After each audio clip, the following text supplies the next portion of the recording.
आप सभी को राधे कृष्ण। आज की वीडियो में आप दशा माता की 5वीं कहानी सुनेंगे। अगर आप चैनल पर पहली बार आए हैं और आपको वीडियो पसंद आई तो वीडियो को लाइक करके चैनल को सब्सक्राइब कीजिएगा। दशा माता का ध्यान करते हुए वीडियो शुरू करते हैं। बोलो दशा माता की जय। एक राजा के 2 रानियां थीं। राजा की प्यारी रानी को लक्ष्मी कहा जाता था और दूसरी रानी को रानी होने पर भी कुलक्ष्मी कहा जाता था।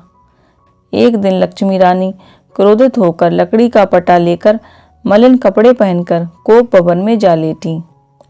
राजा ने लक्ष्मी से पूछा कि तुम कोप भवन में क्यों पड़ी हो, कि तुम क्या चाहती हो। तब रानी बोली कि कुलक्ष्मी को देश से निकाल दो। कुलक्ष्मी रानी थी, इसलिए उसे निकाल देने से राजा की बदनामी होने का डर था। इसलिए रानी को पीहर छोड़कर आने की बात सोची गई। राजा ने पटरानी को एक रथ में सवार कराया और स्वयं घोड़े पर चढ़कर रथ के साथ चलने लगा।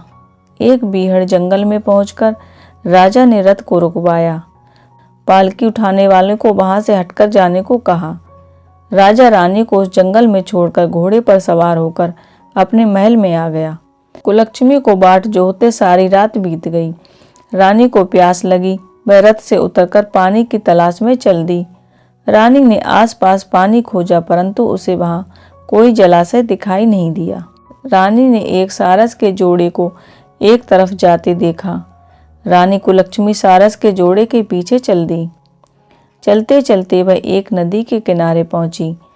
रानी ने शौच आदि से निवृत्त होकर उस नदी में स्नान किया और जल पीकर अपनी प्यास बुझाई।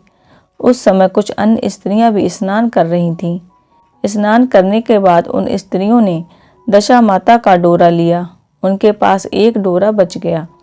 उन्होंने रानी से डोरा लेने का अनुरोध किया तो रानी ने डोरा लेकर रथ में बैठ गईं।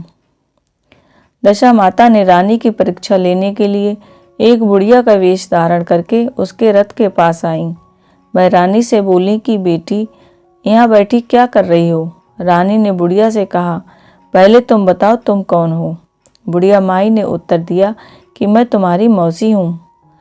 तब रानी उसके गले लगकर बहुत रोने लगी। उसने अपनी विपदा भरी कहानी बुढ़िया को सुना दी। अंत में रानी ने बुढ़िया से कहा कि अब मुझे केवल तुम्हारा ही सहारा है, मेरी रक्षा करो।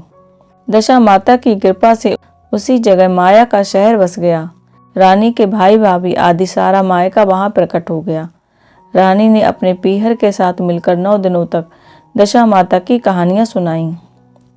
10वें दिन डोरे की पूजा होनी थी।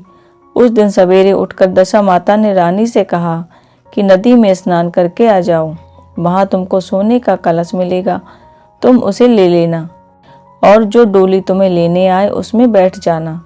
किसी से कुछ मत पूछना कि यह डोली किसकी है। रानी ने नदी में स्नान किया। वह स्नान करके बाहर निकल आई तो उसे 2 सोने के कलश नदी के किनारे रखे मिले। उन्हीं के पास रेशमी वस्त्र रखे थे। उन वस्त्रों को रानी ने पहन लिया। वह चलने को तैयार हो गई और उसे डोली आती दिखाई दी। वह डोली में बैठ गई और अपने घर पहुंच गई। घर पहुंचकर उसने माया के परिवार की सब महिलाएं सहित दशा माता के डोरे की पूजा की, सुहागनों को भोजन कराया और इसके बाद अपने व्रत का पारण किया। अब रानी अपने पीहर में आनंद पूर्वक सबके साथ मिलकर रहने लगी। इधर कुछ समय के बाद राजा को कुलक्ष्मी का ध्यान आया।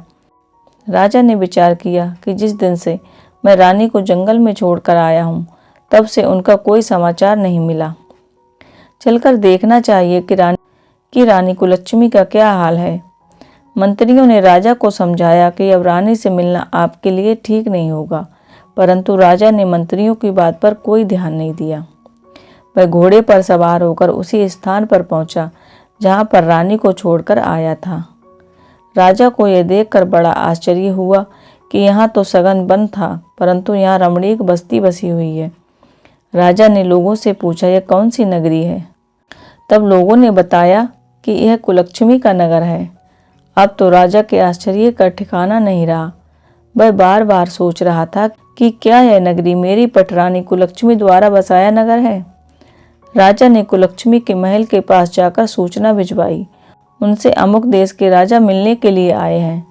रानी ने राजा को पहचान कर मिलने से मना कर दिया, परंतु मौसी ने उसे समझाया कि हिंदुओं में पति को परमेश्वर माना जाता है।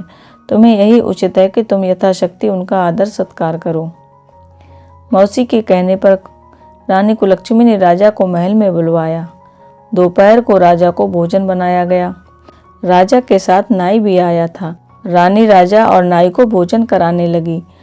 पहली बार रानी ने नाई की पत्तल पर भोजन परोसा तो नाई ने रानी के पैर पर एक छींटा लगाया। रानी इस भेद को नहीं समझ सकी कि नाई ने उसके पैर पर रायते का छींटा क्यों मारा। रानी दूसरी बार पोशाक बदल कर आई। राजा मन में सोचने लगा कि यहाँ तो बहुत सी रानियाँ हैं, सबकी शक्ल एक जैसी है, मैं अपनी रानी को कैसे पहचानूंगा। डेरे में आकर राजा ने नाई से कहा, यहाँ तो कई रानियाँ हैं, मैं अपनी रानी को कैसे पहचानूंगा। नाई बड़ा चतुर था, वह बोला, रानी तो एक ही है, परंतु पोशाक बदल बदल कर हमारे सामने आती हैं। राजा ने नाई से पूछा, तुम्हें कैसे पता चला कि रानी एक ही है। नाई बोला, मैंने उनके पैर पर रायते का छींटा मारा था, वह 3 बार कपड़े बदल कर आई। नाई बोला कि मैंने उनके पैर रायते का छींटा मारा था, वह 3 बार कपड़े बदल कर हमारे सामने आई, परंतु छींटा उनके पैर पर तीनों बार लगा था। अगले दिन रानी ने राजा को अपने महल में बुलवाया और राजा को अपनी मेज पर बैठाकर खाने के लिए पान का बीड़ा दिया। पान खाकर राजा पलंग पर लेट गया और रानी उसके पैर दबाने लगी। राजा ने रानी से अपने किए की क्षमा मांगी और रानी को अपनी राजधानी चलने के लिए कहा। रानी ने कहा कि आप मुझे किस मुंह से चलने को कह रहे हैं, आप तो मुझे जंगल में अकेला छोड़कर चले गए थे। आप तो दूसरी रानी के कहने में आकर मेरा परित्याग कर चुके थे।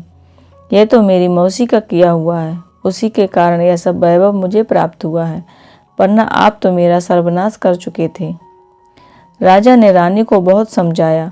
तब रानी बोली कि मैं केवल एक शर्त पर आपके साथ चल सकती हूँ। आप मेरी मौसी से यह वरदान मांगे कि यह नगरी आपकी राजधानी के पास पहुँचा दें, जिससे जब मेरा मन चाहे आपके पास रहूं और जब भी चाहे मौसी के दिए महल में चली जाऊं। मेरी मौसी बड़ी दयालु है, संभव है कि वह इस बात पर मान जाए। राजा ने दशामाता बनी मौसी से प्रार्थना की। मौसी ने राजा की बात मानकर दोनों शहरों को पास पास स्थापित कर दिया, मानो एक दूसरे का ही भाग हो। राजा ने दशामाता की कृपा का फल जानकर शहर में ढिंढोरा पिटवाया कि उसकी प्रजा दशामाता की पूजा किया करे। हे भगवती दशामाता, आपने जिस प्रकार कुलक्ष्मी पर दया की, उसी प्रकार कहानी कहने वाले पर, कहानी सुनने वाले पर और कहानी का हुंकारा भरने वाले पर दया करना। बोलो दशामाता की जय। राधे कृष्ण।